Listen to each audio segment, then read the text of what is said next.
ভিডিওটি দেখার আগে সবার কাছে ছোট্ট একটা রিকোয়েস্ট করতে চাই, প্লিজ প্লিজ প্লিজ যারা ভিডিওটি দেখবেন সবাই একটা করে সাবস্ক্রাইব করে দেবেন। আপনাদের ভালোবাসা পেলে এমন ভিডিও আরো উপহার দেব। ভিডিওগুলো বানাতে অনেক কষ্ট হয়, আমি জানি।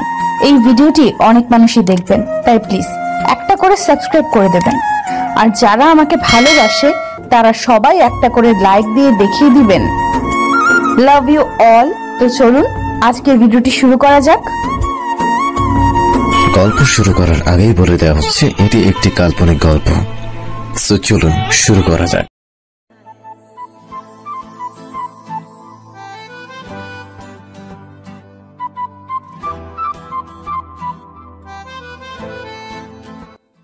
বিয়েটা হয়েই গেল। আমিও বিবাহিত, আমারও এখন আলাদা ছোট্ট একটা সংসার হতো, কিন্তু এসে পড়লাম বড় বোনের সতীন হয়ে। হ্যাঁ, বিয়েটা তো হলো আমার বোন জামাই সায়ান মাহমুদের সাথে, যার সাথে ঠিক 6 মাস আগে আমার বড় বোন অনামিকা ইসলামের সাথে বিয়ে হয়েছিল। না, আমার আপু মরেনি, বেঁচেই আছে, তবুও আমাকে তার সতীন হয়েই আজ থেকে এই সংসারের দায়িত্ব নিতে হবে। 5 মাস আগে যখন ভাইয়া আপু ফ্যামিলি ট্রিপ থেকে ফিরছিল, তখন হঠাৎ অ্যাক্সিডেন্টে ভাইয়ার বাবা মা মারা যায় আর আপু চলে যায় কোমায়। মেরুদণ্ডের হাড় ভেঙেছে, মাথায় আঘাত লেগেছে। বাবা মাকে হারিয়ে সায়ান ভাইয়ার পৃথিবীতে অনামিকা আপু। সব ভালোই চলছিল, কিন্তু ওই যে কপালের লিখন, আমার ক্ষেত্রেও তাই হলো। আপুর জন্য রাখা নার্স আপুর টেক কেয়ার করেনি, সেই মূল্য আমাকে আমার জীবন দিয়ে দিতে হলো। কোনো কালেই আমি আমার বাবার প্রিয় ছিলাম না। আমার জায়গায় ছেলে আশা করেছিল, তো তাই হয়তো আমাকে মেনে নিতে পারেনি। সেদিকে আপু তার চোখের মনি বড় মেয়ে, আপুর দেখাশোনা করার জন্য আমাকে তার সতীন করার কোনো প্রয়োজন ছিল কিনা আমি জানি না, তবে বিগত 15 মিনিট যতটা আন্দাজ করেছি তা হলো। 1, আমাকে বিয়ে দিলে বাবার ঘাড়ের বোঝা কমবে। 2, সংসারটা নিজের মনে করে আগলে রাখবো, যদিও আমাকে বলা হয়েছে আপুর আমানতের সব। আচ্ছা, আমিও তো এখন সায়নের স্ত্রী, তাহলে কি করে এসব আপুর আমানত হলো? 3, মেয়ের জামাই যদি পরনারীতে আসক্ত হয়ে যায়, যদি আপুকে না রাখে, তাই তার জন্য তার বেড পার্টনার দিয়ে দিল। আপু তো কোনো একদিন সুস্থ হবে, সেদিন কি জবাব দিবে তারা? তার ভালোবাসার সংসারে কি আপু আমাকে মেনে নিবে? ডায়েরিতে কথাগুলো লিখে আয়নার সামনে দাঁড়ালো অতসী। কিছুক্ষণ আগেই তার বিয়ে হয়েছে, অথচ তার শরীরে নেই কোনো হলুদের গন্ধ, নেই কোনো বিয়ের সাজ। চুপচাপ আয়নায় নিজেকে দেখছে সে। গলার নিচে বেশ কালো হয়ে গেছে, কপালে বাবাসে ব্যান্ডেড লাগানো, ঠোঁট কেটেছে, হাত পায়ে কালছিটে দাগ। ফোনটা নিয়ে গেছে ওর বাবা, তাই তো চাইলেও প্রিয় মানুষটাকে আর দেখতে পারবে না সে। তার ছবিও যে অতসীর জন্য অনেকটা সাহস যোগান দিত। এক হিসেবে ভালোই হয়েছে, সে তো মুক্তি চেয়েছিল, আজ পেয়েও গেল। আচ্ছা, সে কি জানে সে মুক্তি পেয়েছে? দরজায় নক পড়ছে, সায়ান ভেতরে এলো। কেন যেন অতসীকে তার সহ্য হচ্ছে না। সায়ান প্রচন্ড ভালোবাসে অনামিকাকে, তাই তো তার জন্য বাধ্য হয়েই তার সতীন আনলো। সতীন, এই মেয়েকে সায়ান চেয়েও দেখবে না। অনামিকা জীবন্ত লাশ হলেও ওকে নিয়ে সায়ান সারা জীবন কাটিয়ে দিতে পারবে। অতসীকে ডেকে সায়ান বলল, দেখো অতসী, আমি জানি তুমি মেনে নিতে পারছো আমাকে, কিন্তু আমি তোমাকে মানতে পারবো না। আমার কাছে কখনো কোনো অধিকার চাইবে না। তোমাকে বিয়েটা শুধুমাত্র অনার জন্য করা, তুমি অনার খেয়াল রাখবে, এতেই হবে। তাছাড়া আর কোনো কিছুই আমার থেকে আশা করবা না। এই বাসায় যথেষ্ট শালীন হয়ে চলবে, যখন তখন যেন ওড়না ছাড়া না দেখি। আর এবার ছেলেদের পিছন ছাড়বে। তুমি এখন মিসেস সায়ান মাহমুদ, আশা করছি মাথায় রাখবে। ভাইয়া, একটা কথা ছিল। বলো। আসলে আমি টিউশনি করাতাম, মূলত আমার লেখাপড়া তাতেই চলতো। তো আমি আসলে একটু বের হতাম, সন্ধ্যার আগেই ফিরে আসবো। সায়ান কোনো কথা না বলে রুম থেকে বেরিয়ে গেল। ফিরে এসে অতসীর সামনে না অতসীর গায়ে টাকা ছুঁড়ে মারল আর বলল, নার্সকে আমি 25,000 দিয়ে রেখেছিলাম, এখানে 30 আছে, প্রতি মাসের 1 তারিখে পেয়ে যাবে, কিন্তু মাইন্ড ইট, অনার যত্নে যেন ক্ষতি না হয়। ঠোঁটের পাশে লেগে আবার একটু রক্ত আসলো। কষ্ট লাগছিল, কিন্তু প্রকাশ করে কি লাভ? টাকাগুলো রেখে অনামিকার কাছে চলে এলো অতসী। আপুর সব টাইম টেবিল করতে হয়, লিকুইড খাবার দেওয়া হয়। অতসী খাবারের চার দেখে খাবার বানিয়ে এনে খাইয়ে দিল, হাত মুখ মুছিয়ে কাপড় চেঞ্জ করে দিয়েছে। অতসীর আপু খুব সুন্দরী, তাই তো সায়ান ভাইয়া মতো স্বামী পেয়েছে। দুজন দুজনের সমান সমান, রূপে গুণে কিংবা শিক্ষায়। আপুদের বিয়েটা হলো ঘরোয়াভাবেই। কথা ছিল ট্রিপ থেকে ফিরে এসে বড় করে আয়োজন করবে, কিন্তু তার আগেই সব ওলট পালট হয়ে গেছে। এসব ভাবতে ভাবতে কখন যে অতসী ঘুমিয়ে গেছে তার খেয়ালই নেই, কারণ সারাদিন না খাওয়া শরীরে টান ছিল না। ঘুম যখন ভাঙলো তখন বুঝতে পারলো ও কোথাও থেকে পড়ে যাচ্ছে, কারো কথার শব্দ শুনতে পাচ্ছে। এই বেহায়া মেয়ে, এত সাহস কি করে হয় আমার অনার পাশে ঘুমানোর? অনার জায়গা নিতে চাও? এটা আমার আর অনার খাট। এই ঘরে তুমি আসবে, কিন্তু অনার সংসারে ঢোকার চেষ্টা করবে না। সাহস কি করে হয় এই খাটে স্পর্শ করার? এখানে অনা ব্যতীত অন্য কোনো মেয়ের জায়গা নেই। কথাগুলো বলে সায়ান জোরে ধাক্কা দিয়ে ফেলে দিল। অতসীর হাত পা কাঁপছে, ঘুম ঘুম চোখে দরজার কাছে দুপা মুড়ে বসে অস্ফুট স্বরে ডেকে উঠল, ও মা। অতসীর মা মাগরিবের নামাজ পড়ে কেবল দু চোখ বন্ধ করেছিল। হঠাৎ মনে হলো অতসী ডাকছে। চোখ খুলে দেখে মেয়ে তো নেই, থাকবেই বা কি করে? মেয়ে তো অনামিকার বাসায়। অতসীর বাবা, মেয়েটার একটু খোঁজ খবর। কতবার বলেছি আমাকে অতসীর বাবা বলবা না, বলছি না অনামিকার বাবা বলে ডাকতে? কেন অনামিকার বাবা বলে ডাকবো? অতসী আমার বড় সন্তান, তাই অতসীর বাবা বলেই ডাকবো। অতসী না, অনামিকা আমাদের সন্তান। হ্যাঁ মানছি, অনামিকা আমাদের সন্তানের মতো, কিন্তু কেন আপনি নিজের মেয়ের সাথে এমন করেন? কোনো দায়িত্ব তো পালন করলেন না, মেয়েটাকে কোনো দিন আদর করে মা ডাকটাও ডাকলেন না। অথচ কি, তোর মেয়ের জন্মের সময় আমার থেকে সব কেড়ে নিয়েছে, ভুলে গেছিস? শোন, অনামিকা আমাদের প্রথম সন্তান, ও আমাদের সন্তান আর কারো না। ওর থেকে প্রথম মা বাবা ডাক শুনেছি। আর হ্যাঁ, আমার মেয়েটা 5 মাস পর কোমা থেকে ফিরেছে, কিন্তু প্যারালাইজড, সব শুনতে পাচ্ছে অথচ রেসপন্স দেখাচ্ছে না। সময় মতো দেখাবে। এখন ওর সেবা যত্নের প্রয়োজন, তাই অতসীর ওখানে থাকা বেশি দরকার। মেয়েটার পরীক্ষা চলছে। তোর মেয়ে জজ হবে না, ব্যারিস্টার, যে এত পড়তে হবে? আপনি কি মানুষ? অনামিকা তো কোথায় কোথায় আমার মায়ের সাথে তোর অপয়ার তুলনা করবি না, ভুলে যাস না। তোর ওই মেয়ের জন্মের সময় আমার অনামিকার মাকে খেয়েছে, আমার অনামিকাকে অনাথ করেছে, আবার আমার থেকে আমার কলিজার টুকরা বোনকে কেড়ে নিয়েছে। এসব আপনি কি বলছেন? ও কিভাবে নিবে? সেদিন যা হয়েছিল সবটা অ্যাক্সিডেন্ট মাত্র। কিন্তু সেদিন ওই মেয়ে জন্ম নিল অনামিকাকে অনাথ করে। না, অনামিকা অনাথ হবে কেন? অনামিকা তো পেয়েছে মা বাবা হিসাবে মামা মামিকে, কিন্তু আমার মেয়েটা জন্মের সাথে সাথে অনাথ হয়েছে। আমি অতসীর প্রতি দায়িত্বের অবহেলা করিনি। তাই বুঝি অনামিকার সতীন বানিয়ে রেখে এলেন? আমার অনামিকা মা সুস্থ হলে সব ঠিক হয়ে যাবে। দোয়া করো অনামিকা একটু একটু রেসপন্স করুক। অনামিকা সুস্থ হলে কি করবেন? সায়ন অতসীর ডিভোর্স দিবেন? আমার মেয়েটার জীবন জীবন না। আমিনুল ইসলাম আর কথা বাড়ায় না, চলে যায়। তার কাছে উত্তর আছে কি? নেই। কিন্তু অনামিকা তার দায়িত্ব, তার বোনের শেষ অংশ। অনামিকার জন্য সে সব করবে। কখনো জানতে দেবে না অনামিকা তাদের সন্তান না। অনামিকাকে আগলে রাখবে সবটা দিয়ে। ডক্টর এসে অনামিকাকে চেক আপ করছে। অনামিকার রেসপন্স খুব কম, ব্রেনের অনেকটা অংশ কাজ করছে খুব ধীরে। 5 মাস কোমায় থাকার জন্য কি হাত পা খুব একটা নড়াচ্ছে না, কিন্তু সব বোঝা যাবে টেস্টের রিপোর্ট আসলে। অনামিকা কোমা থেকে বেরিয়েছে 7 দিন, কিন্তু অতসী মেয়েটা বেশ যত্ন করছে। বোঝা যায় মেয়েটা খুব ভালোবাসে বোনকে, প্রতিদিন বোনের পাশে গিয়ে নিয়ম করে বসে থাকতো। 7 দিন আগে যখন অনামিকা প্রথম রেসপন্স করলো তখন সায়ান জেদ হলো বাসায় নিয়ে আসবে আর রাখবে না এখানে। কথা মতো তাই হলো। কিন্তু আজ সকালে সায়ান অফিস যাওয়ার পর নার্স নিজের মতো বসে ফোনে কথা বলছিল। এদিকে অনামিকার শ্বাসটান উঠে খুব খারাপ অবস্থা হয়ে যায়। এমনিতেই অনামিকার অ্যাজমার সমস্যা রয়েছে। ভাগ্যিস সায়ান ফিরে আসে, তারপর খুব কষ্টে সবটা সামাল দেয় ডক্টর ইফাত। সায়ান ইফাত অনেক দিনের বন্ধু, স্কুল কলেজের গন্ডিকে এরা একত্রে পার করেছে। সায়ানের সব সিদ্ধান্তে ইফাত সাহায্য করেছে, এমনকি অনামিকাকে পটানোর জন্য যা যা করা প্রয়োজন সব করেছে। ফ্যামিলি রাজি করানোর দায়িত্ব ক্ষেত্রেও ইফাতের অবদান অনেক কিন্তু আজ অতসীর সাথে যেটা হলো সেটা মেনে নিতে পারেনি ইফা। অনামিকার দেখাশোনা করার জন্য বিয়ে করার কি প্রয়োজন ছিল? তাছাড়া মেয়েটার জীবনকে অনিশ্চিত করার কি খুব প্রয়োজন ছিল?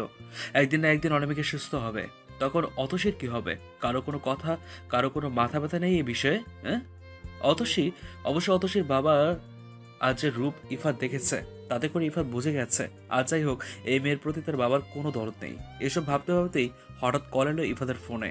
স্ক্রিনে শায়ানের নাম। অনামিকার রিপোর্ট কোন নাগাদ পাওয়া যাবে? আসবে 2-1 দিন পর। সায়ান, তুই কি ফ্রি আছিস? হ্যাঁ।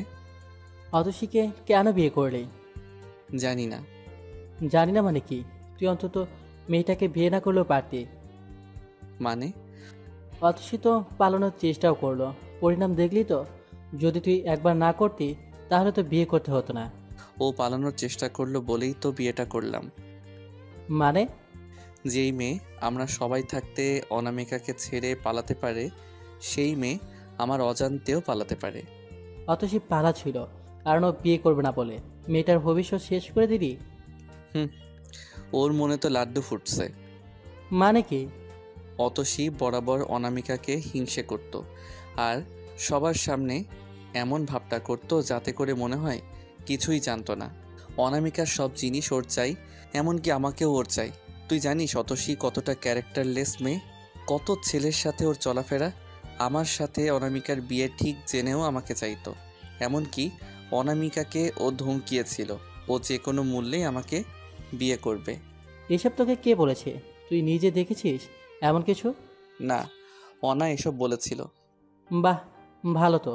তাহলে বলতে হয় তুই অতসীর মনের ইচ্ছা পূরণ করলি।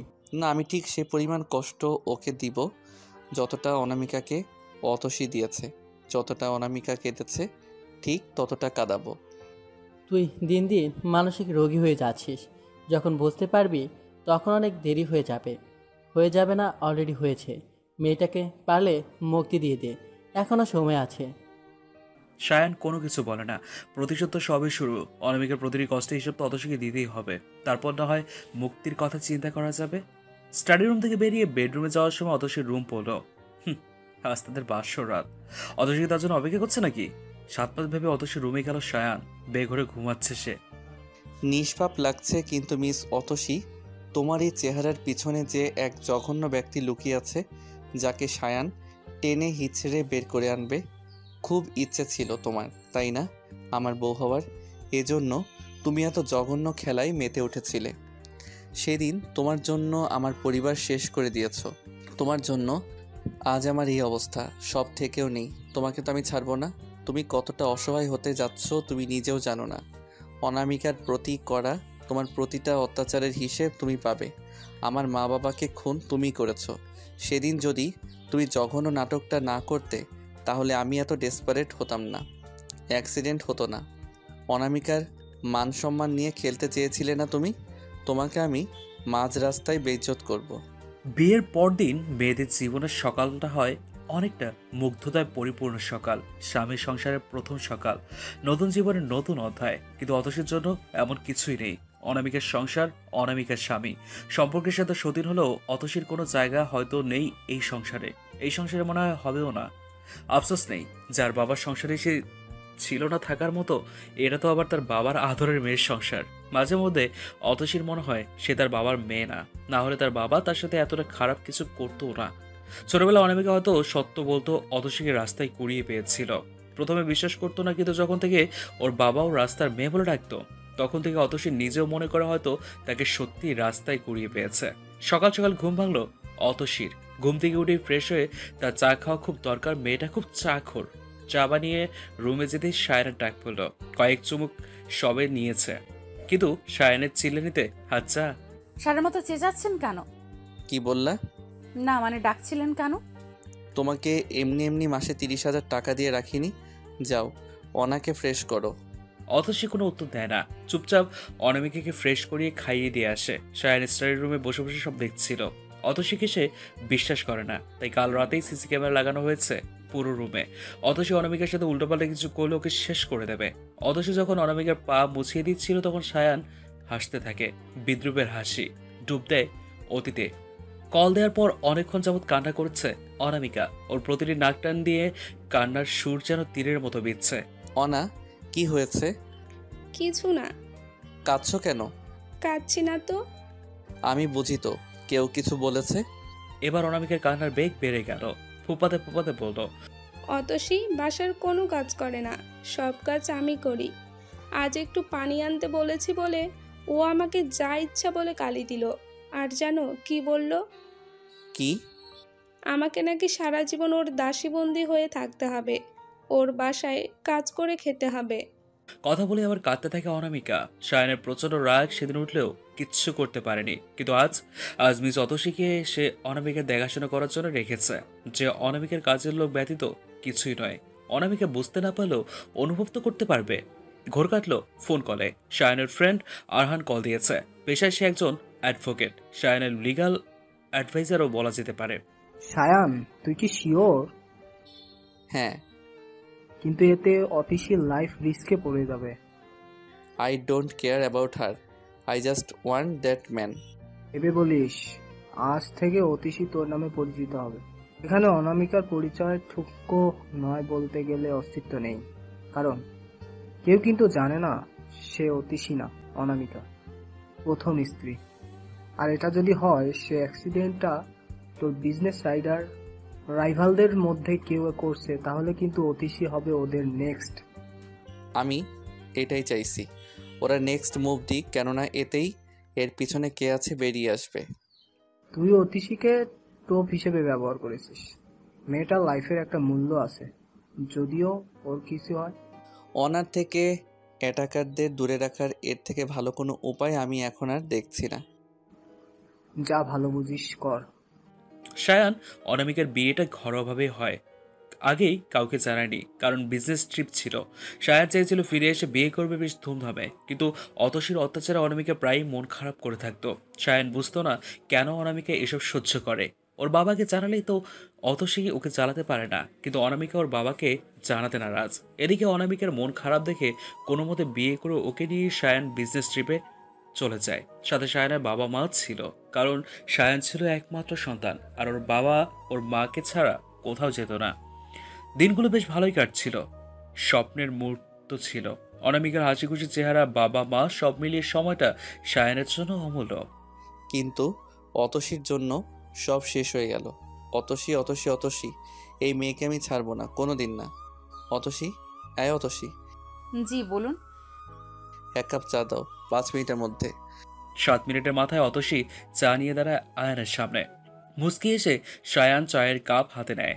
অন্য হাতে অতসীর হাত ধরে হেঁটে বেসিনের সামনে নিয়ে গিয়ে ওর বাঁ হাত পুরো 1 কাপ গরম চা ঢেলে দেয়। অতসী চিৎকার করতে নিলে বলে, ভুলেও চিৎকার করবে না, অনা ঘুমে।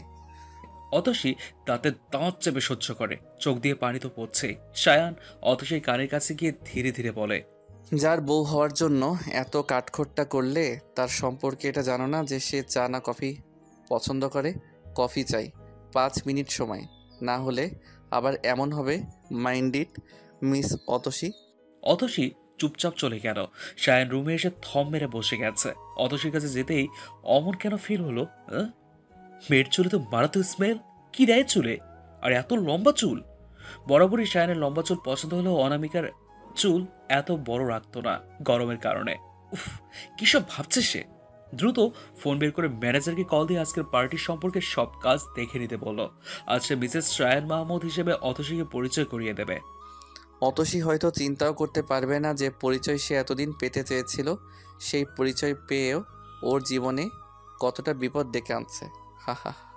কথাগুলো ভেবে বিদ্রুপের হাসি হাসতে হাসতে পেছনের দিকে ঘুরতেই সায়নের মনে হলো কেউ ওর দিকে গরম কিছুটা ছুঁড়ে মেরেছে। উফ, গলার দিকে বুকে চলে যাচ্ছে। চোখ গরম করে সামনে তাকাতে দেখে অতসী দাঁড়িয়ে আছে, যার হাতে কফির মগ। তার মানে অতসী গরম কফি সায়নকে ছুঁড়ে মেরেছে। হ্যাঁ, এত সাহস কি করে হয় ওর? কিছু বলার আগে অতসী বাঁ হাতের তর্জনে নাড়িয়ে বলল, মিস্টার সায়ান মাহমুদ, ভুলেও আমাকে এতটা অবলা নারী ভাববেন না। আমি স্টার জলসার কোনো সিরিয়ালের নায়িকা নই যে আপনি অত্যাচার করবেন আর আমি সহ্য করব। মনে রাখবেন, আপনি যদি বুনো ওল হয়ে থাকেন তাহলে আমিও বাঘাতে তুল। অতসী এমন একটা কাজ করতে পারে এটা সায়নের চিন্তা ভাবনা বাইরে ছিল। অবশ্য অনামিকাকে যে এভাবে প্রতিনিয়ত অত্যাচারগুলো করতো। এখানে আজকের বিষয় কিছুই না। ফ্রেশ হয়ে অনামিকের কাছে গিয়ে বসে সায়ানের দু হাতের মাঝে অনামিকের ডান হাত। কথা ছিল আজকে ঠিক নতুন বউয়ের মতো করে সাজিয়ে ঘরে তুলবে। সে রাতে যখন ওরা মালয়েশিয়াতে রিসেপশনে শপিং করছিল, সে রাতেও অনামিকা খুব খুশি ছিল। হঠাৎ সায়ানের ফোনের মেসেঞ্জারে ওই রিকোয়েস্ট মেসেজ। ছবিগুলো সব ওলটপালট করে দিল। কেন সেদিন যে অনামিকাকে সায়ান কষ্ট দিয়েছিল, ওসব ছবি মেসেজ দেখার পর সায়ানের একবারের জন্য মনে হয়নি সেই সব ফেক। অনামিকা বারবার বলেছিল এইসব অতসীর করা, ও গ্রাফিক্সের কাজ শিখছে, ও এসব করেছে। কিন্তু সায়ান তখন অনামিকাকে বিশ্বাস করেনি। রেগে অনামিকার গায়ে হাত তুলল। নেক্সট ফ্লাইটে বিডিতে ফিরে এয়ারপোর্ট থেকে বনানী বাসায় আসার সময় অ্যাক্সিডেন্টটা হলো। অ্যাক্সিডেন্টটা মা বাবার স্পট ডেথ। অনামিকার বেশ লাগলো। সায়ানের পায়ে লেগেছিল। ড্রাইভারের ডান হাত চলে যায়। পেছন থেকে ট্রাক এসে ধাক্কা দেয়। সায়ানের মা বাবাকে বাটি দেওয়ার সামর্থ্য হয়নি সায়ানের। এতটা দুর্বল ছিল, অসহায় হয়ে পড়েছিল শুধুই অতসীর জন্য। বিষয়টা সায়ান পরে চিন্তা করে। অতসী অনামিকাকে সরানোর জন্য ফেক স্ক্রিনশট বানিয়ে সায়ানকে পাঠায়। সায়ান বিশ্বাস করে, কিন্তু ফিরে আসার পর ওদের অ্যাক্সিডেন্টের বিষয়টা অজানা। কে করিয়েছিল এসব? সায়ানের আপনজন বলতে এখন শুধুই ওর স্ত্রী। ওর স্ত্রী হবে অ্যাটাকারদের জন্য নেক্সট। তাই টোপ হিসেবে অতসীকে ব্যবহার করবে। নিজের রুমে বসে গলার লকেটটা হাতে নিয়ে দেখছিল অতসী। দিহানের দেয়া শেষ চিহ্ন।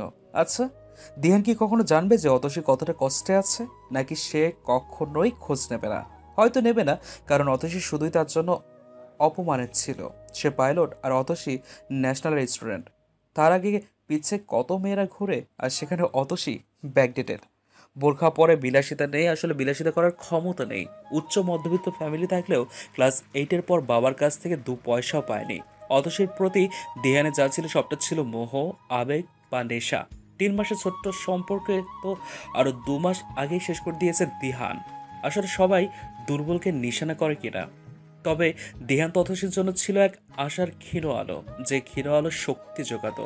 ফোনের ওয়ালপেপারে দিয়ে রাখা দিহানের ছবি দেখে প্রতিদিন মুচকি হাসতো অতসী। কাল খুব চেষ্টা করেছিল পালিয়ে যেতে, কিন্তু ভাগ্য সহায় হলো না। কিভাবে থাকবো তোমায় ছাড়া দিহানজি? তুমি তো আমায় ভুলে বেশ আছো, আমি কেন পারলাম না? জানো তো আমার না বিয়ে হয়ে গেছে তোমার বন্ধুর সাথে। জানো তো আমি না এখন কারো দ্বিতীয় পক্ষ, আপুর সতীন। অন্যের সংসার আমাকে সামলানোর জন্য বন্দি করে রাখা হয়েছে। আমাকে নিয়ে যাও না দিহানজি এখান থেকে, প্লিজ নিয়ে যাও। আমি পালানোর চেষ্টা তো কম করিনি, কিন্তু পারছি না, আমি পারছি না দিহানজি। কথাগুলো বলেই লকেটটা ঠোঁটের কাছে নিয়ে কেঁদে ওঠে অতসী। জীবন কি শুধু কেড়ে নিতেই জানে, নাকি দিতেও জানে? হালকা গোলাপি রঙের শাড়ি পরেছে অতসী। পার্লার থেকে মেয়েরা এসে সাজিয়ে দিল। বউ বউ লাগছে। এই সাজের জন্য অতসী অনেক অপেক্ষা করেছিল। ও নীল বেনারসি পরবে আর দিহান পরবে সাদা পাঞ্জাবি। কিন্তু আজ সব নিয়তি। খুব কাঁদতে ইচ্ছে করছে। দিহানের লকেটটা খুলে ড্রয়ারে রেখেছিল। সায়ান বেশ গয়না দিয়েছে, কিন্তু সেসব মন ছুঁয়ে যায়নি। দিহানের দেয়া লকেটটা পরে নিল। সায়ানের দেয়া গয়নার নিচে পড়ে গেল, অতসীর শরীরের সাথে মিশে গেল। সাদা রঙের শার্টের সাথে অ্যাশ কালারের স্যুট, হালকা গোলাপি রঙের করে মেটাল বেল্ট, রোলেক্স সাবমেরিন রিচ ওয়াচ। জুতোর ব্র্যান্ডটা অতসী জানে না। এক নজরে দেখলো সায়ানকে। হ্যাঁ, সুপুরুষ, যথেষ্ট স্মার্ট, কিন্তু অতসীর কাছে সে দুনিয়ার সব থেকে বড় কাপুরুষ। হঠাৎ অতসীকে দেখে সায়ান টাই আগলা করে বিছানায় ফেলে দেয়। অতসীকে বলে টাই পরিয়ে দিতে। অনিচ্ছা সত্ত্বেও অতসী এগিয়ে যায়। সায়ান যথেষ্ট লম্বা হওয়ায় নাগাল পাচ্ছিল না। টুল আনতে যাবে, তখন সায়ান ওর কোমর জড়িয়ে উঁচু করে তোলে। অতসী প্রথমে অবাক হলেও পরে বুঝতে পারে সায়ান কেন এমন করছে। কোমরের মাংস ভেদ করছে, মনে হয় সায়ানের নখ ততক্ষণে। অতসী দাঁতের দাঁত চেপে টাই বাঁধছিল। হঠাৎ একটু উঁচু হয়ে সায়ানের গলার বা পাশে শার্টের কলার ধরে। সায়ান আরো একটু উঁচু করতেই অতসী খুব জোরে সায়ানের গলায় কামড় দেয়। এটা কি ছিল অতসী? সায়ান বেশ রেগে জিজ্ঞেস করে। অতসী কোমরের পাশের শাড়ি উঠিয়ে জিজ্ঞেস করে, তাহলে এটা কি ছিল? আমাদের বিয়ে হয়েছে তো, তোমার শরীরে লাভ সাইন না থাকলে চলে? এক্স্যাক্টলি, আপনার শরীরেও তো থাকতে হবে, তাই আমিও দিলাম। সায়ান কথা বলে না, চুপচাপ করে বেরিয়ে যায়। অতসী বসে আছে স্টেজে। সবাই এসে অভিনন্দন জানাচ্ছে। অতসী মাথা নিচু করে বসেছিল। হঠাৎ কেউ একজন একগুচ্ছ কদম এগিয়ে দিয়ে বলে, কংগ্রেস ভাবিজি। কণ্ঠ শুনে অতসী ছলছল চোখে উপর দিকে তাকিয়ে অস্ফুট স্বরে বলল, দিহানজি। অসি, তুমি এখানে? তুমি বউ সেজেছো কেন? কি ব্যাপার, কান্না করছো কেন? আর তোমার কপালে কি হয়েছে? ড্যাম, এই লেডি, কিছু তো বলো। ফোন অফ তোমার। আমার টেনশন হচ্ছে অছি। অনামিকা কই? অনামিকা সুস্থ হয়েছে বলেই তো এই পার্টি, কিন্তু তুমি ঐশী বাবু প্লিজ কিছু বলো। এতক্ষণ অতসী দিহানের দিকে তাকিয়েছিল। হ্যাঁ, একমাত্র দিহান পারে তাকে এইসব থেকে মুক্তি দিতে। অতসী দু হাত দিয়ে দিহানের হাত শক্ত করে ধরেছে, যেমনটা দিহান ধরেছিল প্রথম দিন। দিহান, বলার আগেই সায়ান এসে দিহানের হাত থেকে অতসীর হাত ছাড়িয়ে নিজের হাতে নিয়ে নেয়। অতসী ছাড়াতে চাইলেও পারে না। দিহান অবাক হয়ে তাকিয়ে আছে সায়ানের দিকে। কেউ একজন অ্যানাউন্সমেন্ট করে সায়ান অতসীকে নিয়ে। পরিচয় হয় ওদের সম্পর্কের সাথে দিহান। ড্যান্স করার জন্য বলেই অতসী না করে। সায়ান জোর করে অতসীকে নিয়ে পা বাড়ায় ড্যান্স করে। ব্যাকগ্রাউন্ডে মিউজিক বাজছিল। তুমহে अपना बनाने का जुनून सर पे है कब से है। দিহান অতসীর সম্পর্কটা কেমন কেমন করে যেন শুরু হলো।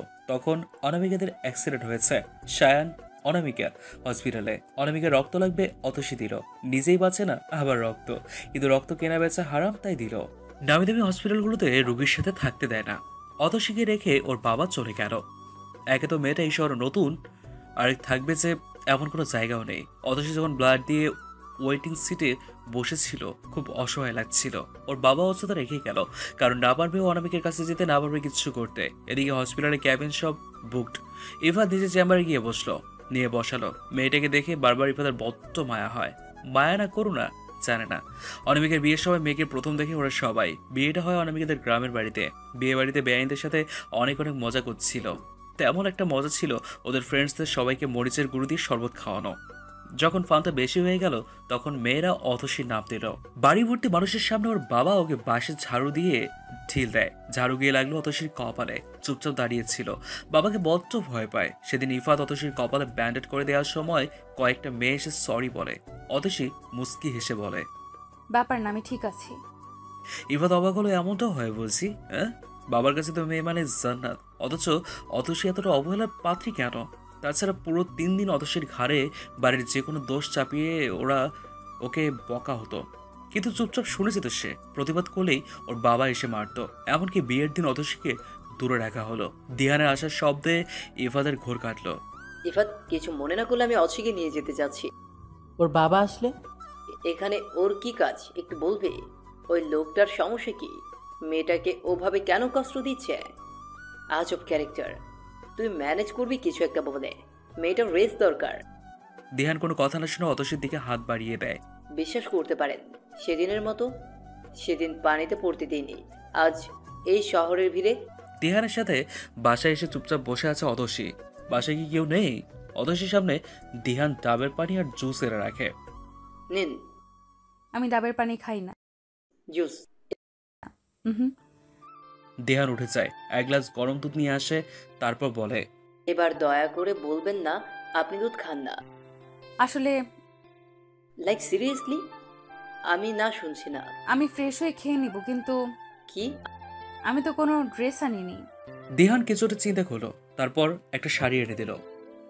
আমার মা বাবা নেই। মা গত বছর আর বাবা 7 বছর আগে মারা গেছেন। একটা বোন, সেও ইটালি। এটা আমার মায়ের শাড়ি, পরে নাও। আপনার মাপের হয়তো না, তবে মায়ের অনেক পুরাতন বিয়ের ব্লাউজটা এনেছি, এটা পরে নিন। আর হ্যাঁ, ফ্রেশ হয়ে জলদি আসুন, খাবার খেতে হবে।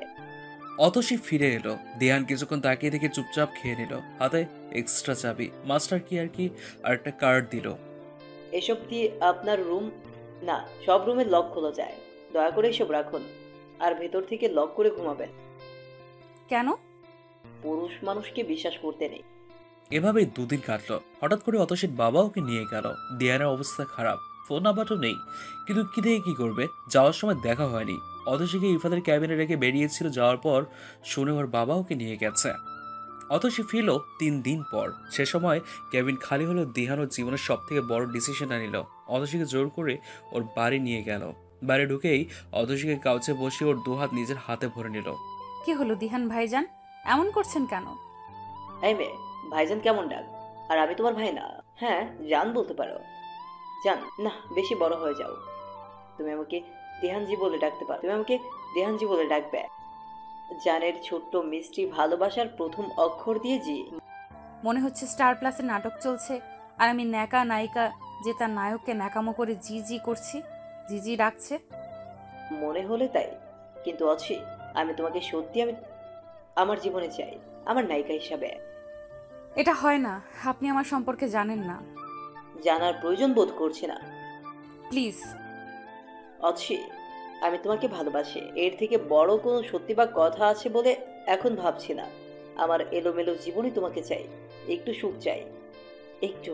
তুমি যদি রাজি না থাকো তাহলে চুপচাপ কাল সকালে চলে যেও, আর রাজি থাকলে শুধু আমার বলা নামটা ধরে ডেকো, তাহলেই হবে। সারা রাত অতসী কেঁদেছে, দিহানের ঘুম উবে গেছে। সকালবেলা দিহান অতসীকে দিতে যাওয়ার জন্য বের হলে অতসী বলল, দিহানজি, যদিও স্টার প্লাসের সিরিয়ালের ন্যাকা ডাকের মতো লাগছে, তবুও ডাকছি Dihanji. Are you sure? Hmm. I love you please, একটু দুই হাত ধরি, প্রমিস, এর বেশি আর কিচ্ছু না। অতসীও সেদিন দুহাত এগিয়ে দিয়েছিল। করতালিতে দিহানের ভাবনার ছেদ পড়ল। খুব দ্রুত চলে যাচ্ছে সে। অতসী তার পেছনে যেতে নিলে সায়ান আটকায়, কানে কানে বলে, মিসেস মাহমুদ, আমাকে এত বোকা মনে হয়? আমি সবটা জানি। আমি জানি দিহান তোমাকে ঠিক নিয়ে যাবে, তাই তো বিয়েটা করলাম, যাতে শুধুই আমার অধিকার থাকে তোমার উপর, দিহান যাতে চাইলেও নিতে না পারে। আর হ্যাঁ, ভুলেও তোমার দিহান জানকে এসব বলবে না, না হলে ওই যে দুটো লোককে দেখছো দিহানের সাথে সাথে যাচ্ছে, ওরা তোমার দিহান জান ও দিহানজিকে শ্যুট করে দিবে। আশা করি তুমি চাইবে না তোমার জান এত দ্রুত মরে যাক। সায়ানের এমন ফাঁকা কথা যে অতসী বিশ্বাস করলো না। সায়ান বেশ বুঝতে পারল। এক্সকিউজ, আসো বলেই সায়ান অতসীকে নিয়ে রুফটপে চলে যায়। দূর থেকেই দেখা যাচ্ছে দিহান পার্কিং প্লেসের দিকে যাচ্ছে। Yes, shoot that pan. অতসীর ঘাড়ের কাছে মুখ নিয়ে সায়ান ফোনে কাউকে কথাটা বলল। সামনে তাকিয়ে অতসী দেখলো সত্যি লোক দুটো রিভলভার বের করছে। তার মানে সায়ান সত্যি। সায়ানের থেকে নিজেকে ছাড়িয়ে নিয়ে অতসী বলল, ওদের থামতে বলুন, না হলে আমি এখান থেকে লাফ দিয়ে নিজেকে শেষ করে দিব। সায়ান অতসীর হাত ধরে এনে আবার আগের মতো করে দাঁড়ালো। অতসী দেখছে দিহান গাড়ি নিয়ে বের হয়ে গেল। Wait, not now, follow him and wait for my next order. এরপর অতসী আর কোনো কথা বলেনি। মনে হচ্ছিল অদৃশ্য কোনো দুই হাত তার গলা চেপে ধরেছে। মুখে মেঘে হাসি রাখতে রাখতে সে ক্লান্ত, চোখগুলো লাল হয়ে গেছে, প্রচন্ড জ্বালা করছে। চুপচাপ ছিল, হঠাৎ হঠাৎ তার অনুভব করে। তাকিয়ে দেখে ওর বাবা। কিরে, মুখ গোমরা করে আছিস কেন? সবাইকে সবাইকে জানাতে চাস জোর করে বিয়ে দিয়েছি? বোনের জন্য একটুকু করতে পারিস না? কেমন বোন তুই? মনে রাখিস, সায়ান যদি তোকে তাড়িয়ে দেয় তাহলে আমার ঘরে তোর জায়গা হবে না। তাই বলছি, চুপচাপ আমার অনামায়ের সেবা যত্ন করে যা, আমার মাকে সুস্থ করে তোল। আর আপু সুস্থ হলে তখন কি উত্তর দিবেন? খুব সাবলীল বাংলা জিজ্ঞেস করলো অতসী। সময় আসলে দেখা যাবে, তখন যাওয়ার জায়গা না পেলে রাস্তায় নেমে যাবি। তোর জায়গা তো রাস্তাতে, রাজপ্রাসাদে তোর কাজ শুধু দাসীর মতোই থাকা। অতসী ওর বাবার কথায় হাসলো। এরপর হাসিটা মুখে লেগেই ছিল। ওরা আজ বাসায় যাবে না। একটা হোটেলে ওদের জন্য স্পেশাল সুইট বুক করা হয়েছে। ধীরে ধীরে গাড়ি এগিয়ে চলছে সেদিকেই। পুরো রাস্তা অতসী কোনো কথা বলেনি, কান্না করছিল, যা সায়ানকে অবশ্যই শান্তি দিচ্ছিল। সায়ান বেশ সুখে বাসায় ফিরল। অতসী রুমে যেতে নিলেই সায়ান ওর হাত ধরে টেনে নিয়ে বলল, কেমন লাগলো সারপ্রাইজ? জানো তো, আর একটু দেরি করলে অনেক বড় ব্লান্ডার হয়ে যেত। তোমার থেকে দিহানকে আলাদা করতে কম কষ্ট করতে হয়েছে আমাকে। উফ, আজ শান্তি। মানে কি? ও হ্যাঁ, তুমি তো আবার কিছু জানো না। এদিকে আসো। আরে লজ্জা কিসের? তুমি তো আমার এই সান্নিধ্য চেয়েছিলে, আমার স্পর্শ গভীরভাবে চাইতে। তাহলে বলো কিভাবে দিহানের হয়ে থাকতে দেই? মানে কি বলতে চাচ্ছেন? হসপিটালে থাকতেই আমি খবর পাই তোমার দিহানের সম্পর্কে। আমার সব কিছু কেড়ে নিয়ে তুমি দিহানের সাথে খুশি থাকবে, বিশ্বাস করো মানতে পারিনি। তাই তো দিহানের জন্মদিনের দিন সুযোগ নিয়েছিলাম, হয়তো বিপরীত কিছু হতে পারত, কিন্তু রিস্কটা আমাকে নিতেই হয়েছিল। হ্যাঁ, আমি সেদিন ছিলাম দিহানের সাথে। আমরা দুজন মিলে বেশ ড্রিঙ্ক করি। ও প্রথমে রাজি হয়নি, তাই বলে তো এতদিনের প্ল্যান নষ্ট হতে দিতে পারি না। যখন বুঝলাম দিহানের নেশা হয়ে গেছে, ওকে বাসায় রেখে আসলাম। তখন তুমি দিহানের বাসায় দিহানের নাম করে আমার পাঠানো লাল টুকটুকে শাড়ি পরে বসে আছো। বিশ্বাস করো, সেদিন তোমাকে দেখে আমার মাথাই খারাপ হয়ে যাচ্ছিল। আর ও তো নেশায় ছিল, একটা বাসায় একটা নেশাগ্রস্ত পুরুষের সামনে আবেদনময়ী হয়ে বসে থাকবে, আর কিছু হবে না, এটা হয়? প্ল্যান মতো দিহান তোমাকে চাইলো, তুমি বাধা দিলে। একসময় দিহান তোমাকে জোর করলো, আর তুমি তোমার জানকে কষিয়ে থাপ্পড়। তারপর দিহানের কিছু কথা, ওর অপমান সহ্য করতে না পেরে পরদিন সকালে চলে গেলে। সেদিন সারা রাত কী হলো আমি সব দেখছিলাম। জানো তো, তোমাদের বিচ্ছেদ আমার প্রশান্তি হয়ে উঠল। দিহানের নাম্বার থেকে তোমার নাম্বার, আর তোমার নাম্বার থেকে দিহানের নাম্বার সিম কোম্পানি থেকে ব্লক করিয়ে দেই। এমনকি তোমার নাম্বারে ইন্টারন্যাশনাল কল সার্ভিস অফ। না পারছিলে তুমি দিহানের সাথে যোগাযোগ করতে, আর না পারছিল দিহান। হ্যাঁ, তোমাদের ভুল ছিল। বিশেষ করে তোমার দিহানের জেগে ওঠা পর্যন্ত ওয়েট করা উচিত ছিল, তাতে হয়তো এত ভুল বোঝাবুঝি হতো না। তবে আমার কাজ আরেকটু কঠিন হতো, এই আর কি। 2 দিন আগে জানলাম দিহান দেশে ফিরছে। ও দেশে ফিরেই তোমার কাছে যাবে, এটা আমি জানি। প্রয়োজনে তোমাকে উঠিয়ে নিয়ে আসতো, তাই তাড়াহুড়ো করে বিয়ে করলাম। ভাগ্য সায় দিল, অনামিকাও সেদিন অসুস্থ হলো, তাই তোমার বাবা না করতে পারেনি। আমি চাইলে তোমাকে এমনিতেই অনার দাসী করে রাখতে পারতাম, কিন্তু দিহান বেটাই ঝামেলা। আমরা বন্ধু, বন্ধু বললে ভুল হবে, জিগরি দোস্ত, কিন্তু তাই বলে তোমাকে মাফ করবো এমন তো নয়। দিহান তোমাকে যাতে না নিতে পারে, তাই লিগেলি তোমাকে আমার বানিয়েছি। এখন দিহান চাইলেও নিতে অধিকার দেখাতে পারবে না।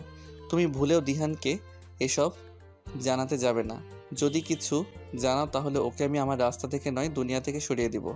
বেচারার মা বাবা নেই, বোন দেশের বাহিরে, শিয়াল কুকুরে টেনে ছিঁড়ে খাবে, তুমি কি তাই চাও? এতক্ষণ অতসী চুপচাপ দাঁড়িয়ে সায়ানের কথা শুনছিল। এই মানুষটা তার জীবন নিয়ে এভাবে খেলতে পারে না। না, সে থাকবে না, সে চলে যাবে, সব জানাবে সে। দিহানকে জানালে অবশ্যই দিহান কিছু করবে। এই কাপুরুষের সাথে সে থাকবে না। কি হলো, কিছু তো বলো। আপনি একটা কাপুরুষ। না, কাপুরুষ না, আপনি একটা কমন জেন্ডার। আর আপনি মানুষই না, কিভাবে পারলেন? সায়ান বেশ রেগে যায়, হাত ধরে টানতে টানতে নিয়ে আসে রুমে। পুরো রুম ফুল দিয়ে সাজানো। অতসীর হাত পা জমে গেছে। আমি কাপুরুষ, কমন জেন্ডার, দেখবি আমি কি কি করতে পারি। অতসীর হাত মুচড়ে ধরে চিৎকার করে বলে সায়ান। অতসী ওর পায়ে লাথি মেরে সরে আসে। কি করবি তুই? কি করবি? রেপ করবি? ভোগ করবি? বিছানায় নিবি? নে, প্রমাণ দে তোর কাপুরুষতার। এই জন্যই বিয়ে করেছিস তো? আমি তোর কি ক্ষতি করেছি রে? ওই মানুষটা ছিল যে আমাকে বুঝতো, আগলে রাখতো, আর তুই তাকে কেড়ে নিলি। কেড়ে দাঁড়িয়ে আছিস কেন? আয়, ফলাও কর তোর পুরুষত্ব, স্বামিত্ব। কথাগুলো বলতে বলতে অতসী নিজের শরীরের গয়নাগুলো খুলে ছুঁড়ে ছুঁড়ে মারছিল। দুল খোলার সময় কান থেকে রক্ত বের হয়। হাতে চুড়ি দিয়ে হাত বেশ খানিকটা ছুলে গেছে, গলায় লেগেছে। এক পর্যায়ে অতসী শাড়ির আঁচল খুলে ফেলে। সায়ান অতসীর এই রূপ আগে দেখেনি। চুপচাপ মেয়েটা তো আগ্রাসী, চাইলে সে ভোগ করতে পারবে অতসীকে, কিন্তু অতটাও খারাপ সে না। চুপচাপ বেরিয়ে যায়। কান্না করতে করতে অতসী একসময় ফ্লোরে বসে পড়ে। নিজের দুহাতে চুল টেনে জোরে জোরে দিহানের নাম ধরে কাঁদতে থাকে। আচ্ছা বাবা, আমি কি সত্যি তোমার অবৈধ সন্তান? 11 বছর বয়সী অনামিকার মুখে এমন কথা শুনে বিস্ময়ে তাকিয়ে আছেন আমিনুল ইসলাম। এসব কি বলছো মা? কে বলেছে এসব? কেন, অতসী তো স্কুলের সবাইকে তাই বলে। কি বলেছে? তোমাদের বিয়ের বয়স 11, আর আমার বয়সও 11 কিভাবে হয়? আমি নাকি বিয়ের আগের সন্তান, আর বিয়ের আগের সন্তান তো অবৈধ হয়, তাই না বাবা? অনামিকার কথার কি উত্তর দেবে আমিনুল ইসলাম জানে না। তবে এখন তাকে মিথ্যে বলতে হবে, সত্যিটা বলা যাবে না। অনামিকা সহ্য করতে পারবে না। আরে মা, শোনো তো, ছোটবেলা থেকেই তুমি খালি পড়তে চাইতে, একটুখানি থাকতেই শুধু কান্না করতে স্কুলে যাব, তাই তো তোমার বয়স বাড়িয়ে স্কুলে ভর্তি করতে হয়েছে। সত্যি তো বাবা? তাহলে অতসী যে বলে? না, আর বলবে না। অনামিকা দিব্যি রুমে চলে গেল, আর অতসী দৌড়ে বাবার কাছে এসে একটা ডায়েরি দেখাতে দেখাতে বলল, বাবা, বাবা দেখো, আজকে আমি রচনার প্রতিযোগিতায় প্রথম হয়েছি।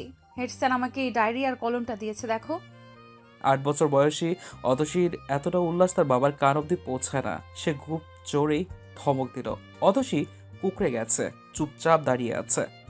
খুব বৈধ, অবৈধ শিখেছিস তাই না? আরে তুই তো রাস্তার মেয়ে, তুই শিখবি না তো কে শিখবে? বলে আশেপাশে কিছু খুঁজতে লাগলো। বাসার একটা ছোট ডান্ডি পেয়েও গেল। হাত পাত, হাত পাত বলছি। জোরে জোরে ধমকিয়ে যাচ্ছে সে। ছোট্ট অতসী চুপচাপ হাত বাড়িয়ে দেয়, কারণ জানে তার বাবা আজকে মারবে। দু হাতে ততক্ষণ পর্যন্ত মারলো যতক্ষণ হাত ফুলে না গেল। অতসীর মা থামাতে আসলে তার শরীরেও কিছু লাগলো। যখন অতসীর মায়ের লাগলো তখন ওর বাবা থেমে যায়। অতসীর মায়ের হাতে লেগে প্রায় কেটেছে। খুব দ্রুত অতসীর বাবা ফ্রিজ থেকে বরফ নিয়ে এসে হাতে লাগাতে গেলে অতসীর মা বলে, আমার দুহাত শক্ত আছে, রক্ত ঝরলেও সামলে নিব, কিন্তু আমার ছোট্ট মেয়েটা এতটা সইতে পারে না। ওকে মারবেন না, আর যদি মারেন তাহলে আজ বিষ কিনে এনে দিবেন, ওকে নিজ হাতে খাইয়ে দিব, তখন না হয় আপনি শান্তি পাবেন। ছোট্ট অতসী সেদিন পুকুরের পানিতে দুহাত ডুবিয়ে রেখেছিল অনেকক্ষণ। রাতে ভাত খেতে পারেনি, ডায়েরিটা খুব যত্ন করে তুলে রাখে। অতসীর পুরস্কার কিংবা সার্টিফিকেটস এর কোনো অভাব নেই। ঘর পরিষ্কার করার সময় আজ অতসীর মা অতসীর প্রথম পুরস্কার ডায়েরিটা পেল। হাতে নিতেই অতীতে হারিয়ে গিয়েছিল সে। অতসীর দিনগুলো কেমন যেন যাচ্ছে। অনামিকার সেবা যত্ন, তারপর সায়ানের সাথে মাঝে মধ্যে বাহিরে যাওয়া, বিভিন্ন পার্টি অ্যাটেন্ড করা, বাইরে ডিনার করা। বেস্ট কাপল হিসেবে এই 1 মাসে অনেকেই তাদের উদাহরণ দেয়। এই 1 মাস অতসী যে দিহানের সাথে যোগাযোগ করার চেষ্টা করেনি এমনটা নয়, কিন্তু পারেনি। পুরো বাসায় সিসি ক্যামেরা লাগানো, বাসায় ফোনের সব কানেকশন বন্ধ, কাজের লোকগুলোর সাথে কথা বলা যায় না। সব থেকে মারাত্মক হলো অতসীর জন্য বডিগার্ড রেখেছে সায়ান। 24 ঘন্টা তার উপর করার নজর থাকে। বড্ড অসহ্য লাগছে এসব। বিউটিশিয়ান এসছে, বাইরে বের হওয়ার কথাও থাকলেই আসে, পুতুলের মতো করে সাজিয়ে দেয়। আজ অতসীকে লাইম কালারের শাড়ি পরিয়েছে, হালকা কাজল, হালকা মেকআপ, চুলগুলো খোপা করে বেলি ফুলের মালা পরিয়ে দেবে। বেশ উঁচু করে খোপা বাঁধতে গেলে অতসী থামতে পড়ে। দিহানের বলা কথাটা মনে পড়ে যাচ্ছে বারবার। যখন অনামিকারা হসপিটালে ছিল তখন মাঝে মধ্যে দিহান বায়না ধরতো শাড়ি পরার জন্য, অতসীও না করতো না। একদিন অতসীকে কপালে টিপ দিয়ে দিতে গেলে অতসী মানা করে, কারণ ইসলামে টিপ পরিয়েতে নারীকে সরাসরি পতিতাদের সাথে তুলনা করা হয়। তখন দিহান অতসীর চুল খুলে দেয় আর বলে, একটা মানবেন আর অপরটা মানবেন না। বুঝলাম না। আবু হুরায়রা রাদিয়াল্লাহু আনহু কর্তৃক বর্ণিত একটি হাদিসে রাসূল সাল্লাল্লাহু আলাইহি ওয়াসাল্লাম বলেছেন, জাহান্নামবাসী 2টি দল রয়েছে যাদেরকে আমি এখনো দেখিনি। একদল এমন লোক যাদের হাতে গরুর লেজের মতো লাঠি থাকবে, যা দিয়ে তারা লোকদেরকে প্রহার করবে। আর অন্য দল এমন নারী যারা পোশাক পরেও উলঙ্গ থাকে। তারা অন্যদের তাদের প্রতি আকৃষ্ট করবে, নিজেরা অন্যদের প্রতি ঝুঁকবে। তাদের মস্তক উটের পিঠের কুচের মতো হবে। তারা জান্নাতে প্রবেশ করবে না, এমনকি জান্নাতের ঘ্রাণও পাবে না, অথচ এর ঘ্রাণ এত এত দূর থেকে পাওয়া যায়। মুসলিম 2128। হাদিসের ভাষা হলো উটের পিঠের কুচের মতো। মাথার চুল বাঁধলেই কিংবা ঝুঁটি করলেই উটের পিঠের কুচের মতো দেখা যাবে, অন্যথায় নয়। আমি তো খোপা করেছিলাম। ওটাও দেখতে তো কুচের মতোই লাগছিল। তাহলে কি খোপাও করব না? কেন করবে না? করবে তো, তবে ঘাড়ে ফালিয়ে করো না, তাহলে আরো বেশি সুন্দর লাগবে। বিউটিশিয়ানের কথায় হুঁশ ফিরে অতসীর। নিচু করে ঘাড়ে ফেলিয়ে করুন। সায়ান বাসার বাইরে অতসীর হাত ছাড়ে না। এই বুঝি অতসী পালিয়ে গেল। সবসময় হাত ধরে রাখে, কিন্তু অতসীর অসহ্য লাগে। সে সায়ানের সাথে বের হয় মূলত যদি দিহানের সাথে দেখা হয়েছে। দিহানের সাথে একবার কথা বলা খুব প্রয়োজন। একমাত্র দিহান পারবে অতসীকে এসব থেকে বের করতে। এসব ভাবতে ভাবতে কখন যে ওরা পৌঁছে যায় খেয়াল করেনি অতসী। একদম অন্ধকার। হঠাৎ সায়ান হাত ছেড়ে দেয়। কিন্তু কেন? সায়ান তো এমন করে না।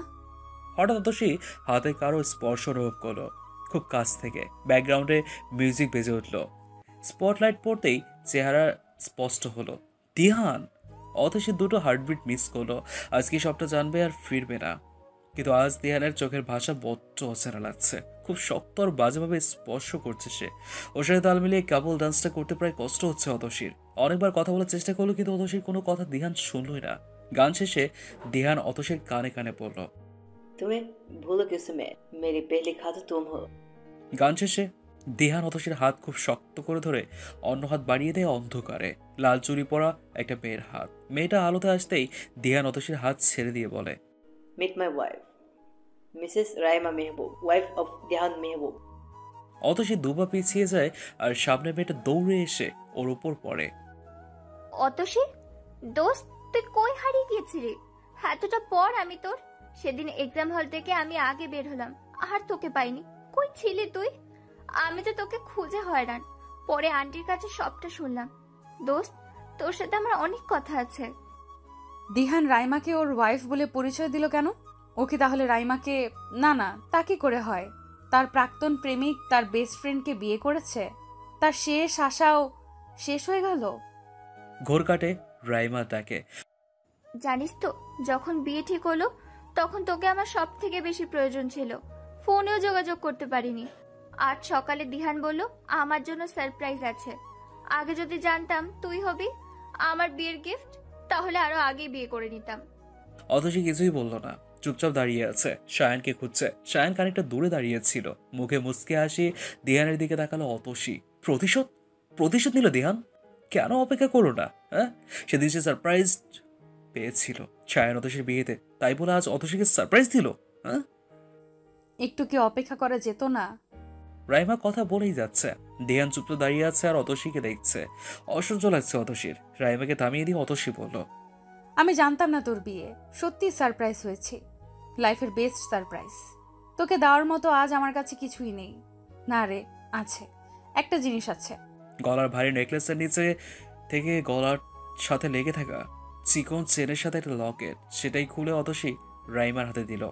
আমার সর্বস্ব তোকে দিয়ে গেলাম, ভালো থাকিস, ভালো রাখিস। বলে অতসী দ্রুত পায়ে শায়ানের কাছে গিয়ে কাঁপা কাঁপা কণ্ঠে বলল, আমাকে বাসায় নিয়ে চলুন প্লিজ।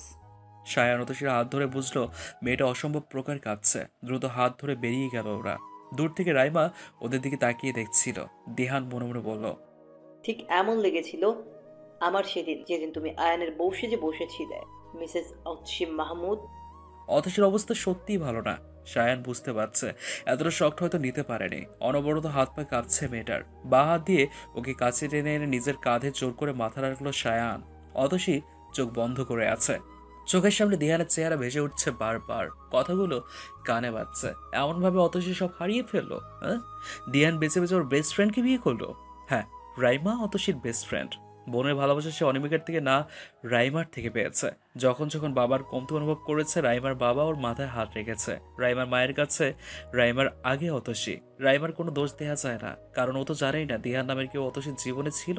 হ্যাঁ, অতসী বলতে চায়নি এমন নয়, কিন্তু ঢাকা থেকে টাঙ্গাইল, আবার টাঙ্গাইল থেকে ঢাকা যাতায়াত করতে করতে অতসীর দিনগুলো যাচ্ছিল। আজ অতসী মনে হচ্ছে সে সত্যিই মরে যাবে। গলার কিছু একটা আটকে আছে, যার শ্বাস নিতেও খুব কষ্ট দিচ্ছে। শায়ানকে ছাড়িয়ে অতসী দ্রুত উপরে উঠে যায়। ডুপ্লেক্সের ওপর তলাতে কাজের লোক সবসময় থাকে না। অতসী হয়তো নিজের ক্ষতি করবে এইভাবে শায়ান দ্রুত গিয়ে ওকে ধরে। অতসী পাগলের মতো নিজের হাত পা ছোটাচ্ছিল। বেগতিক অবস্থায় শায়ান দিশেহারা জড়িয়ে ধরল অতসীকে। এটাই যেন কার হলো না জানে পিছিয়ে অতসীর শরীরে এত শক্তি কই থেকে এলো। সে শায়ানকে ধাক্কা দিয়ে সরিয়ে কষিয়ে একটা থাপ্পড় মারে ঠাটিয়ে। কি পেয়েছেন কি আমাকে আপনারা? আমাকে কি মানুষ বলে মনে হয় না আপনার? যখন যা চাইবেন তাই করবেন। বলতে পারেন কি ক্ষতি করেছে আপনাদের? আমার সব তো কেড়েই নিলেন, এখন শ্বাসটাও কেড়ে নিন। বাবার কাছে খুব বেশি ছিলাম, এত যখন বেশি, তাহলে রাস্তা থেকে কুড়িয়ে কেন এনেছিল বলতে পারেন? কেন মানুষ করলো? রাস্তায় পড়ে থাকতাম, কুকুর শিয়াল খেয়ে নিত, তাহলে তো বেঁচে যেতাম। না, তা করেনি। কি হলো? বড় করলো, তারপর বলল নিজের খরচ নিজে চালাতে পারলে পড়ালেখা কর, না পারলে বাদ দে। ক্লাস 9 থেকে বেরিয়ে পড়েছিলাম নিজের পরিচয় বানিয়ে তো খুব ভালোই ছিলাম। সব পরিপূর্ণ হলো আমার দিহানের জন্য। কিন্তু কি করলেন আপনারা? আমাকে অনামিকার সতীন বানিয়ে দিলেন, দিহানকে সরিয়ে দিলেন। এসব হয়েছে অনামিকার জন্য। ওই অনামিকা সব কেড়ে নিল। আমি ওকে ছাড়বো না, ওকে আমি মেরে ফেলবো। কথাগুলো বলেই অনামিকার রুমের দিকে ছুটলো অতসী। অনামিকাকে কিছু করার আগে অতসীকে হাতটা টানে রুম থেকে বের করে আনে শায়ান। অতসীর করা কাজ আর কথাতে শায়ানের রাগ তখন চরমে। কিছু না ভেবেই সে অতসীকে আঘাত করে, ইচ্ছে মতো আঘাত করে। তার ধারণা ছিল অতসী তাকে বাধা দেবে বা কথা শোনাবে, কিন্তু অতসী চুপচাপ মাস সহ্য করে গেল। এক সময় সেন্সলেস হলে শায়ানের হুঁশ ফেরে। তখন ওর টনক নড়ে অতসীর সব প্রিপ্ল্যান্ড। অতসী চাইছিল শায়ান ওকে মারুক, আর শায়ান তাই করলো। মেয়েটার জালে সে পা দিয়েছে। চোখে মুখে পানি দিতেও যখন ওর জ্ঞান ফিরল না, তখন কল দিল ইফাতকে। ইফাত দিহানের সাথে ছিল, কোনোভাবে ম্যানেজ করে চলে আসলো। ইফাতের ধারণা ছিল অনামিকার কিছু হয়েছে, কিন্তু এসে দেখলো কাউচের পাশে ফ্লোরে অতসী পড়ে আছে। পরনের শাড়ি অনেকটা লাল হয়ে গেছে, চোখ মুখের অবস্থা ভীষণ খারাপ। রেপ করেছিস? শায়ান অবাক চোখে তাকিয়ে আছে। এতটা খারাপ সে না, আর তার বেস্ট ফ্রেন্ড তাকে এই কথা জিজ্ঞেস করছে। থমথমে গলা উত্তর দিল, না। তাহলে এভাবে মেরেছিস কেন? সেসব পরে হবে, আগে ওর সেন্স ফেরা। পুলিশ কেস আমি পারবো না। দেখ, এখন রাগের সময় না, প্লিজ ট্রিটমেন্ট শুরু কর, না হলে মরে যাবে। গ্রেট আইডিয়া, মেরে বাড়ির বাগানে পুঁতে দিতে পারিস, কেউ জানবেও না। ইফাত, জানি ভাই তোর রাগ হচ্ছে, কিন্তু ওকে আগে ট্রিটমেন্ট। শায়ানের কথার উত্তর না দিয়ে ইফাত অতসীকে কোলে তুলে পাশের রুমে নিয়ে যায়। মেয়েটকে দিয়ে ওর ড্রেস চেঞ্জ করিয়ে দেয়। মোটামুটিভাবে ড্রেসিং করে মেয়েটার। নাকের বাঁ পাশের তিলটা দেখে ইফাতের দু চোখ ভরে উঠল। চুপচাপ সে বেরিয়ে গেল। যাওয়ার আগে শায়ানের সাথে কোনো কথাই বলে যায়নি সে। ইফাত সচরাচর ড্রিঙ্কস করে না, কিন্তু ও আবার দিহানের পার্টিতে ফিরে এসছে। পরপর কয়েকটা ড্রিঙ্কস নিল। শার্টে রক্ত লেগে আছে। দিহান দূর থেকে দেখে ইফাতের কাছে গিয়ে জিজ্ঞেস করলো, দোস্ত কি হয়েছে? এত ড্রিঙ্ক করেছিস কেন? আর রক্ত কার? দিহান, তোর ইফতির কথা মনে আছে? ইফতির কথা মনে থাকবে না কেন? আমাদের ছোট্ট পরিবার। সেবার ইফতি যখন কলেজে ট্যুরে গেল, মন খসখস করছিল, কিন্তু আমি ওর স্বাধীনতায় বাধা হতে চাইনি, তাই যেতে চেয়েছিলাম। ওইটা সেই যে বাসা থেকে বেরিয়েছিল আর বাসায় ফিরিনি, আজও ফিরিনি। তো মানুষ ফিরে না ইফাত, তুই কি ভুলে গেছিস? আমরা ইফতির ক্ষত বিক্ষত লাশ পেয়েছিলাম চন্দ্রনাথ পাহাড়ে। আমার বোনটাকে আমি বাঁচাতে পারিনি আমি ওকে রক্ষা করতে। ইফতির পর আমি অতসীকে নিজের বোনের জায়গা দিয়েছি রে। অতসীর নাকের বা পাশের তিল দেখে মনে হয় আমার ইফতি ফিরে এসেছে। ওর ভাইয়া ডাকা আমাকে ইফতির কমতি বসতে দেয় না, কিন্তু আমি আমার এই বোনকেও বাঁচাতে পারলাম না। আমার চোখের সামনে আমার বোনের জীবন ধ্বংস করে দিচ্ছে ওই অনামিকার বাবা আর সায়ান। তুই জিজ্ঞেস করেছিলি না যে এই রক্তকার? এই রক্ত অতসীর। মেয়েটাকে অচেতন অবস্থায় রেখে এলাম। কথাগুলো ইফাত বলেছিল আর কান্না করছিল। দিহানের মনে হাজার প্রশ্ন ঘুরপাক খাচ্ছে। ইফাত, ক্লিয়ার করে বল, ওরা তো মোস্ট হ্যাপিয়েস্ট কাপল, তাই না? কি বলছি ইফাত? অলসি তো সুস্থ কালো, তাহলে কি হয়েছে? মানে কি বলছিস এসব? হ্যাপিয়েস্ট কাপল। সায়ান জোর করে অতসীকে বিয়ে করেছে। অতসী নিজের চায় শাওনকে বিয়ে করেনি। খুব চেষ্টা করে পালিয়ে যেতে, কিন্তু যেতে পারেনি। সেদিন ওর বাবা ওকে খুব মারে। শেষ লাথিটা ওর মুখে মারে। ওর ঠোঁট কেটে রক্ত পড়ছিল, তবুও বিয়েতে রাজি ছিল না। তারপর ওর বাবা ওর মাকে মেরে ফেলার হুমকি দিলে বিয়েতে রাজি হয়। আর হ্যাপিয়েস্ট কাপল। সায়ানের জন্য অতসী শুধুই একটা দাবার কোটি, যা দিয়ে অ্যাক্সিডেন্ট করিয়েছিল, এসব বের করতে চাচ্ছে সে। ইফাতের এসব কথা শুনে দিহান চমকে ওঠে। টেবিলে পরপর কয়েকবার বাহাত দিয়ে আঘাত করে। দিহান চিৎকার করে বলে ওঠে, আগে বলিসনি কেন? আর শায়ানের সাহস কি করে হয় আমার অচ্ছির গায়ে হাত তোলার? আমি ওর জান নিয়ে নিব। চল তুই আমার সাথে। থোর অতসী। ইফাত প্রশ্ন করে দিহানকে। দিহান ওদের মাঝে সবটা বলে।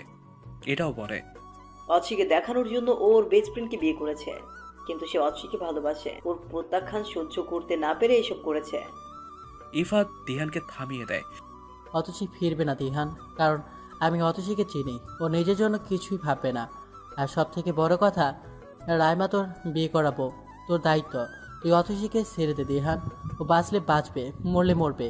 ওর কথা যদি তোর এতই চিন্তা হতো, তাহলে তুই ওর জন্য অপেক্ষা করতি। তারপর না হয় যাকে বাদ দে। মেয়েটা যেমন আছে তেমনই থাকতে দে। হয়তো কষ্ট হবে, কিন্তু বোন আমার ধৈর্যশীল মেয়ে, ঠিক কাটিয়ে উঠবে। কথাগুলো বলে ইফাত চলে গেল। দিহান চুপচাপ বসেছিল। না, কয়েকটা ঘন্টা আগে যদি এসব জানতো তাহলে হয়তো এসব সে কিছুই করতো না। এখন কি করবে সে? রাইমাকে জেদের বসে বিয়ে করলো, তাকে কোনোদিন অত সে জায়গা সে দিতে পারবে কি? না। হয়তো কোনো রাতের আধারে পুরুষত্ব জেগে উঠবে, কিন্তু মন থেকে সে কোনোদিনও মানতে পারবে না রাইমাকে। বউ সেজে হাজারো জল্পনা কল্পনা নিয়ে বসে আছে রাইমা। আজ তার বাসর রাত। কত স্বপ্ন থাকে এই রাত নিয়ে। বিবাহিত বান্ধবীদের থেকে শোনা বিভিন্ন কাহিনী, সিনেমায় দেখা ছোট্ট ছোট্ট মোমেন্ট, রোমান্টিক মোমেন্ট, কিংবা নিজের স্বপ্নগুলো। দিহানের উপস্থিতি বেশ বুঝতে পারছে রাইমা। আরো গুটিসুটি মেরে বসলো সে। হঠাৎ কারো গানের গলা শুনতে পেল। সামনে তাকিয়ে দেখে স্ক্রিনে একটা মেয়ে বেগুনি রঙের শাড়ি পরে গিটার হাতে বসে গান গাইছে। पहले कभी ना तूने मुझे गम दिया, फिर मुझे क्यों तन्हा कर दिया। गुजारे थे जो लम्हे प्यार के, हमेशा तुझे अपना मान के, तो फिर तूने बदली क्यों अदा, ये क्यों किया। कभी जो बादल बरसे मैं दिखूं तुझे आंखें भर के तो लगे मुझे पहली बारिश की दुआ, तेरे पहलू में रह लूं मैं खुद को पागल, कह लूं तो गम दे खुशियाँ सह लूं साथिया, साथिया।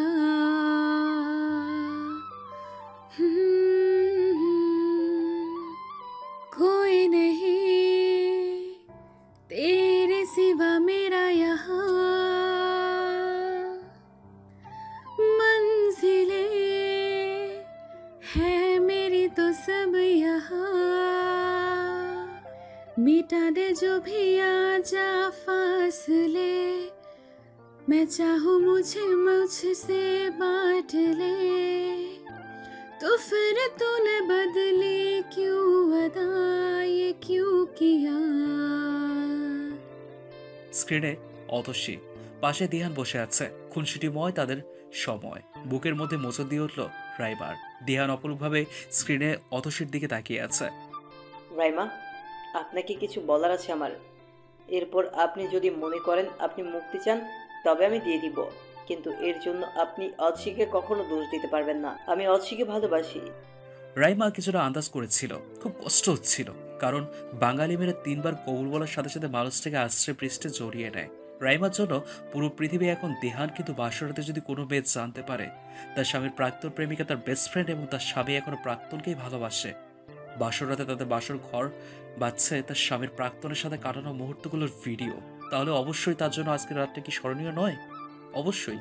দিহান এগিয়ে এসে রাইমার কাছে বসলো, ধীরে ধীরে সবটা বলল, সব, এমনকি বিয়ের কারণটাও।